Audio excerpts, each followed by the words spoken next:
Assalamualaikum, perkenalkan nama saya Kurniati, saya guru SMPN 13 Bengkulu. Pada pertemuan kali ini saya akan membagikan aksi nyata topik 2 tentang Merdeka Belajar. Ada 5 modul pada topik Merdeka Belajar yaitu Modul 1 memahami dan mengenali diri sebagai pendidik, Modul 2 mendidik dan mengajar, Modul 3 mendampingi murid dengan utuh dan menyeluruh, Modul 4 mendidik dan melatih kecerdasan budi pekerti, dan Modul 5 pendidikan mengantarkan keselamatan dan kebahagiaan. Modul 1 memahami dan mengenali diri sebagai pendidik. Guru perlu terus belajar agar bisa menghantarkan murid-murid untuk berdaya dan menjadi manusia merdeka. Mampu mengenali kekuatan dan kelemahan diri sendiri. Mengenali karakteristik dan kebutuhan murid. Pendidikan menuntun kekuatan kodrat yang ada pada murid agar dapat mencapai keselamatan dan kebahagiaan. Mendidik anak sama dengan mendidik rakyat, Ki Hajar Dewantara. Memahami peran diri sebagai guru, memberi ilmu demi kecakapan hidup anak. Modul 02 mendidik dan mengajar. Perbedaan pendidikan dan pengajaran. Pendidikan adalah tempat menabur benih-benih kebudayaan yang hidup dalam masyarakat sekaligus sebagai instrumen tumbuhnya unsur peradaban.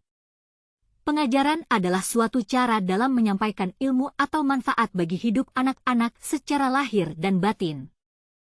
Pendidikan yang sesuai dengan bangsa Indonesia adalah pendidikan yang humanis, kerakyatan dan kebangsaan, Ki Hajar Dewantara. Selain pendidikan kecerdasan atau keterampilan berpikir, pendidikan kultural juga sangat dibutuhkan murid. Pendidikan pengembangan budi pekerti berupa olah pikiran, olah cipta, olah rasa, olah karsa, dan olahraga adalah bentuk pendidikan yang holistik yang akan menuntun murid berkembang. Dasar pendidik adalah memandang murid sebagai manusia secara utuh dalam mendampingi murid dan menentukan tujuan belajar. Modul 3 mendampingi murid dengan utuh dan menyeluruh. Pendidikan bergerak secara dinamis menyesuaikan dengan keadaan. Manusia tidak bisa mencegah perubahan zaman, sehingga cara mendidik dan mengajar harus menyesuaikan perkembangan zaman. Dengan trikon, kontinu, konvergen dan konsentris, guru dapat merancang pembelajaran yang berkelanjutan, terbuka dan berdasarkan kebudayaan bangsa. Modul 4 mendidik dan melatih kecerdasan budi pekerti.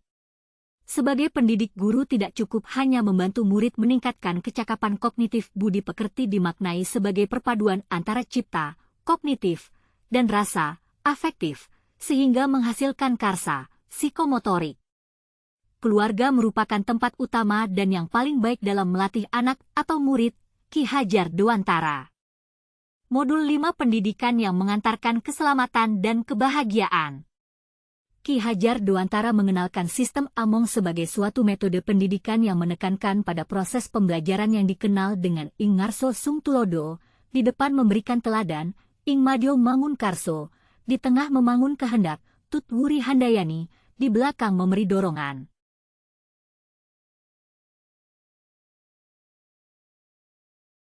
Terima kasih telah menonton video saya. Semoga pemaparan dari saya dapat bermanfaat.